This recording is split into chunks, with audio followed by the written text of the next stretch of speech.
Қайырлы таң, достар, қалайсыздар? Күнделікті вайбын менің сіздер салып келіп, сепаратор тарту, сепараторды қосып қойып, басқа да шаруаларымды ұйымдастыратын ғой.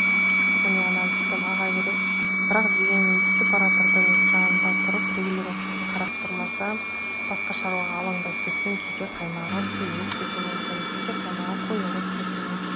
Сондықтан өзіңді қаймақтан шектеп қалмас үшін сауып келген сиырыңның сүтін дұрыстап оңдырту үшін сепаратордың қасынан кетпеген абзал. Міне әйтеуір Алланың берген ризық несібесін молынан игеріп, қаймағымды тартып, әйтеуір берген істі оқсатуға тырысып жатамыз. Сөйтіп сепаратымды тартып, жуып, бәрін орналастырғаннан кейін балаларыма таңғас жасауға кірістім. Балаларым таңғасқа, бұл демалыста балаларыма таңғасқа мен блины жасамақшымын. Блины көріп тұрсыздар, ауылдың жұмыртқасы қандай сап-сары болады ғой.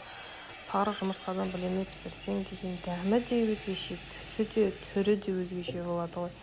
Сөйтіп блины пісіріп балаларымды қуанттым. Балалар уже блиныйдың иісіне мама төсекте жатып алып, мама не пісіріп жатсың дейді ғой.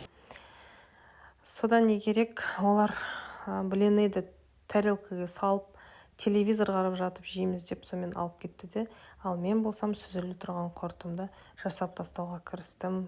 Сүзілі тұрған құртты жасап жатқан кезде ойға әр нәрсе келеді.